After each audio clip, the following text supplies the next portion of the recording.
Hello everyone, I'm Hardy from Geekish Realm. It is February and we all know what that means. It is the month of love. So I decided to talk about love. Specifically, love in Ghibli movies. For the whole month of February, I will be talking about one Ghibli movie every week and how that movie represents love. Today, we're going to talk about Howl's Moving Castle. The love story in Howl's Moving Castle is not the one I will call unique. It is really good example of being stuck together trope, but it's Hayao Miyazaki's direction that makes it different and worth talking about. Like any good love story, this movie shows us different variations of love. These various representations of love and how the story uses them is the highlight of the film. So, what are these representations of love?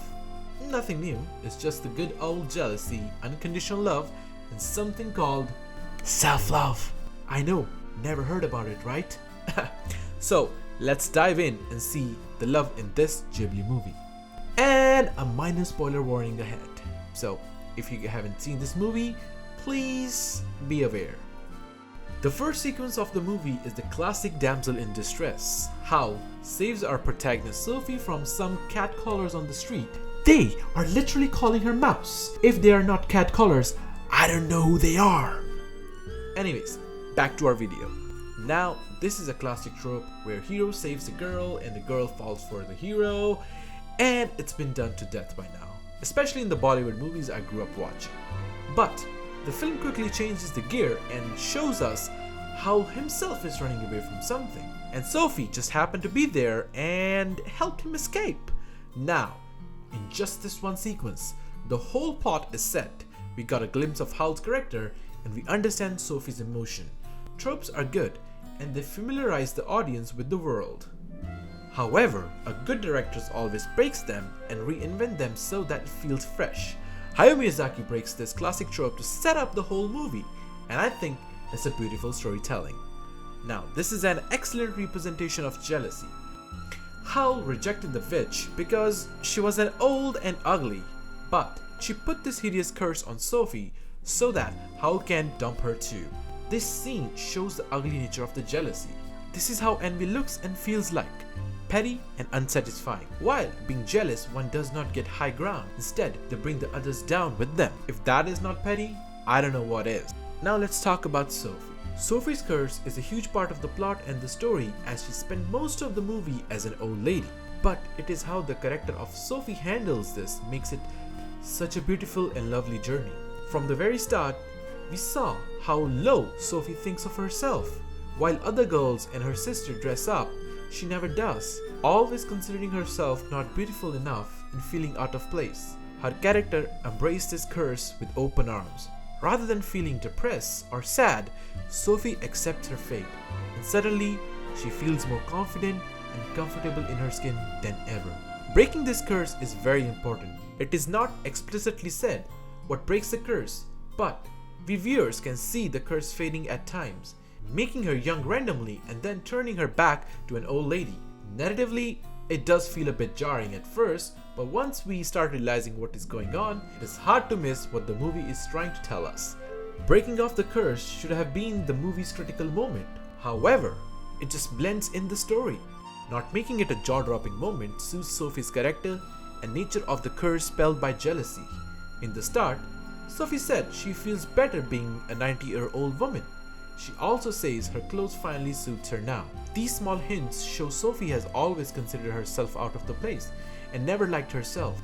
Her curse actually showed us what she thought of herself. It only breaks when she accepts herself, finds true love, and become more confident. Throughout the movie, she's de-aging slowly, and at some moments, she reverts back to her younger self. But those moments only lasted for a while. They're telling us that she's still missing a key ingredient. It is not love for Howl or being confident. She needs to love herself first and accept who she is, which does not make her any less than any other person. Once she realized that, she turns back to normal, but with grey hair, representing she did not change her perspective. She just accepted it. Being old school and grounded does not mean she has to be old. She can love herself as she is. And that, I think, is a lovely message for people like me who always think they're out of place, maybe in the wrong decade. Well, now let's talk about Howl. When the movie introduced him, he was described as a popular with ladies who not only plays with women's heart, but who eats them. Yup, talk about being subtle. In his first appearance, Howl saves Sophie, but it turns out that he's also fled from the witch himself and uses Sophie as a bait, making him a bit cold person.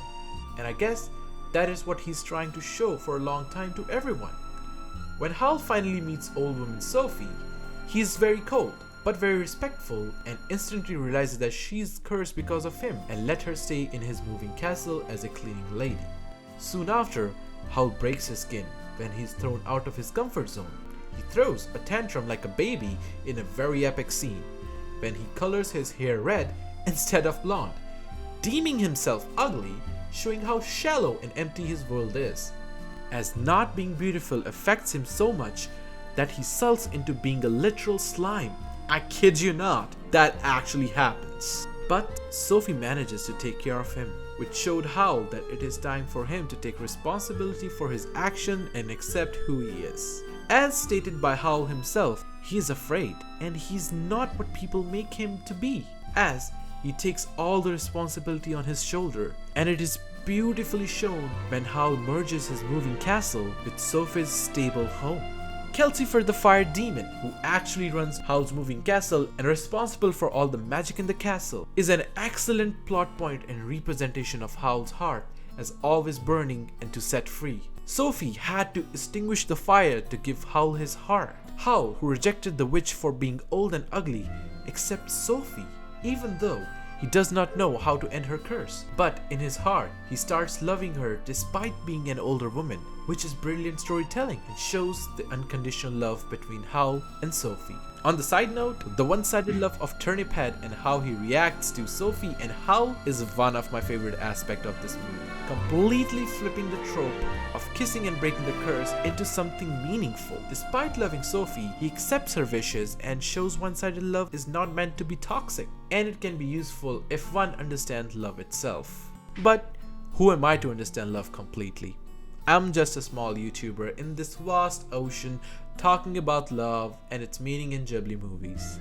However, I can look into the ocean waves of love in my time here. Well, that was it for today. I hope you liked this video.